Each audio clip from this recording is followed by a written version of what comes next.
Alors, bonjour tout le monde et bienvenue à cette nouvelle capsule sur la formation en négociation pétrolière. Comme nous vous avons dit, le but est de vous préparer à devenir un négociateur de bonne qualité et également vous devez être en mesure de faire passer les contrats chaque jour et d'empocher vos commissions normalement. Si vous avez suivi la capsule précédente, on vous a donné tous les éléments dont vous avez besoin pour pouvoir commencer. OK? Et nous allons dans cette capsule vous dire une fois que vous avez mis sur pied, on a cité les 5 éléments dont vous aviez besoin: le téléphone, la ligne téléphonique ou plutôt un téléphone portable, une connexion Internet, ok, l'entête de documents, ok, un compte bancaire et une signature électronique, ok. Une fois que vous avez réuni tout cela et que vous êtes sur le point de commencer, ok. Quand je parle de ligne téléphonique, je vous rappelle que vous devez avoir un ordinateur, c'est important. Par contre, si vous vous sentez très à l'aise avec un téléphone Android, ce n'est pas grave, ok. Le plus important, c'est ce que vous produisez et non l'équipement dont vous avez, ok. Donc, une fois que vous avez réuni tout cela, qu'est-ce qu'il faut faire par la suite? Alors, il faut aller chercher des partenaires, il faut chercher des acheteurs et des vendeurs, des fournisseurs, ok? Où les trouver? On vous a bien précisé ou rappelé ici que le domaine des hydrocarbures est un domaine très sensible, mais je vais dire, les partenaires, ils sont versés sur le marché. Déjà, vous pouvez les avoir. Commençons par où les avoir. Vous pouvez les avoir sur Internet. OK? Internet, par quelle stratégie? Alors, vous mettez sur pied, vous créez une page Internet pour vous. OK? Sur cette page, vous allez mettre votre nom, tous les contacts et tout ce qui va avec. Ensuite, vous vous chargez de partager la page. À ce moment, vous allez recevoir des contacts des personnes qui vont vouloir travailler avec vous. Simplement déclarez-vous en facilitateur ou en négociateur pétrolier. OK? Et à cela, précisez les produits sur lesquels vous travaillez. Parce que je vous ai dit, il y a plusieurs produits. Il y a le BLCO, le SBLC et tout. Donc, choisissez un seul produit. Si vous choisissez le AGO, vous faites dans le AGO.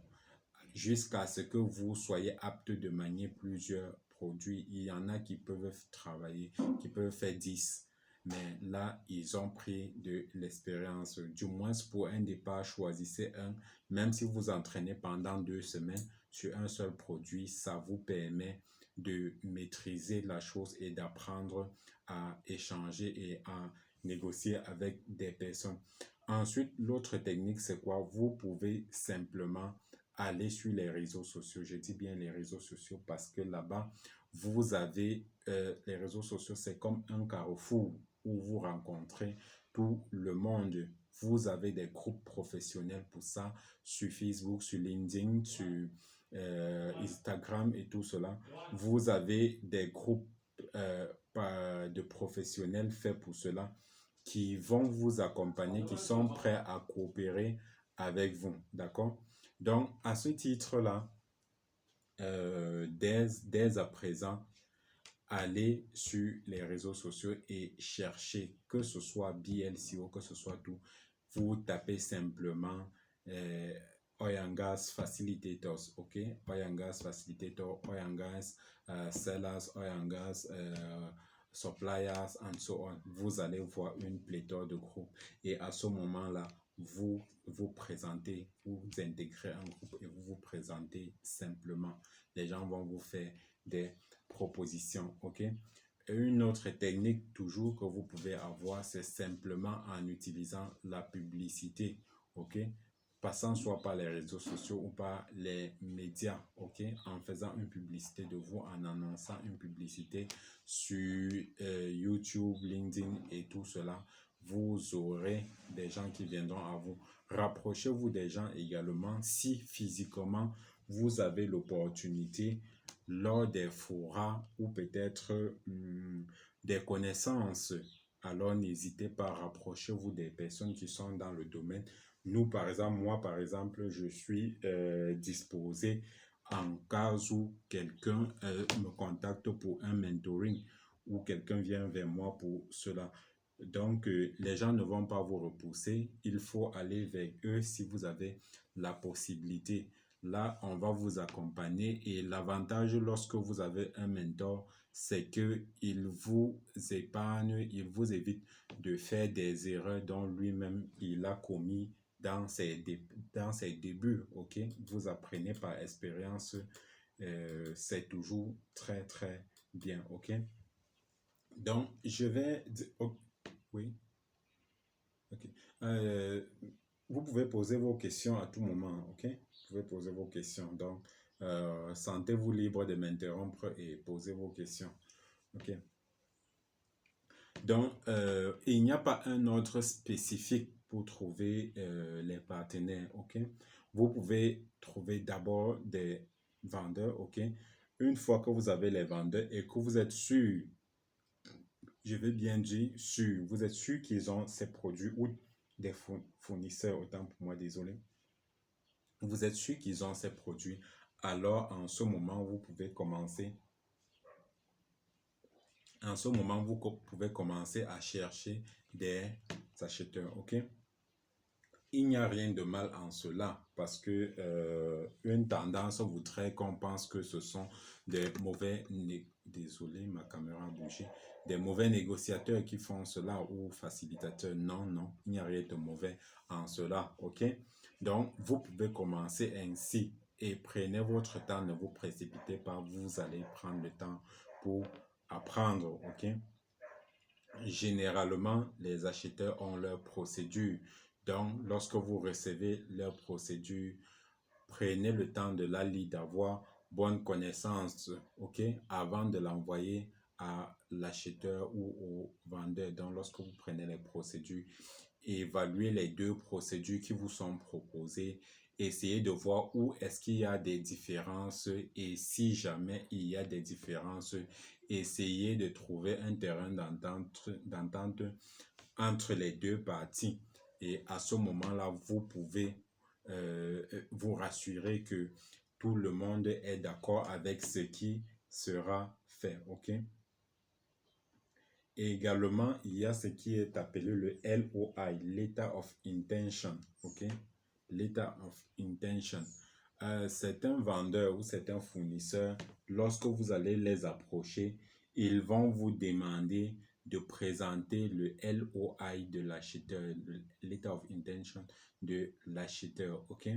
Et comme je vous ai dit, Letter of Intention, si vous avez suivi les formations précédentes où on a défini les sigles, c'est un document qui vient de l'acheteur, soi-disant, voici ce que j'ai besoin, ok? Letter of intention, ok? Lorsqu'il vous demande ceci, ok? Vous pouvez simplement leur demander, prouvez-moi, présentez-moi le POP, qui est le Proof of Product, ok? Donc, lorsque vous êtes en posture où vous cherchez d'abord le produit avant d'avoir l'acheteur, vous devez dire, présentez-moi le POP.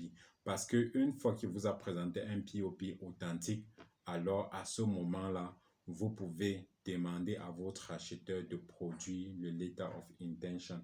Et à ce titre, soyez vigilant parce que vous pouvez donner un Letter of Intention à quelqu'un, des personnes véreuses, et ils s'en servent pour autre chose, prendre des crédits à la banque par exemple. Raison pour laquelle parfois on leur demande le Proof of Product qui est le POP, ok? Une fois que ceci est fait, ok? If, je vais dire autant pour moi, si, désolé, l'interférence entre l'anglais et le français, ok? Si si il y a différence entre les deux procédures de l'acheteur et du vendeur, essayez de trouver un terrain d'entente, ok? Essayez de négocier avec le vendeur d'abord. Ensuite, vous revenez vers l'acheteur parce que gardez en tête que l'acheteur est roi généralement. Certains acheteurs ne changent pas, ne sont pas prêts à changer un mot, ne serait-ce qu'un iota dans leur procédure. Ils ne sont pas prêts à changer. Donc, commencez, essayez de tenter de changer plutôt du côté du vendeur, ok? Essayez de changer plutôt là-bas. Essayez de négocier, trèfle et bargain, comme on dit en anglais, du côté du vendeur. À partir de ce moment, vous pouvez donc trouver un terrain d'entente et faire passer votre contrat, ok?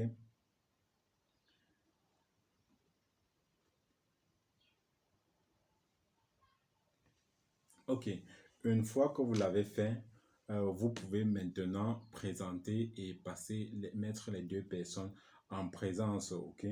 Même si l'envie vous prend, même si vous êtes poussé, je sais que c'est souvent le cas, surtout dans les débuts, de tenter d'aller très vite, ne vous précipitez pas, prenez le temps de lire et de bien lire les procédures, de tenter de négocier, ok? Tenter de négocier, tenter de trouver un terrain d'entente avant de vous précipiter, ok? De préférence, demandez toujours au vendeur de vous envoyer sa procédure. Comme ça, vous pouvez la comparer avec la procédure de l'acheteur en fonction du camp dans lequel vous travaillez, ok? Gardez à l'esprit que l'acheteur est le roi et et il a toujours raison, ok? C'est ça. Donc, l'acheteur ici, c'est lui le client et le client a raison, le client est roi, ok? Le vendeur, généralement, est sur le point, il veut vendre, sauf en cas de pénurie où les acheteurs ont souvent les vendeurs ont souvent une très grosse cote. Donc, sauf dans ces cas-là, où il peut se prendre la tête, mais généralement, ils veulent vendre et sont prêts à négocier. Vous devez juste avoir des aptitudes de négociation, des aptitudes diplomatiques envers ces gens, ok?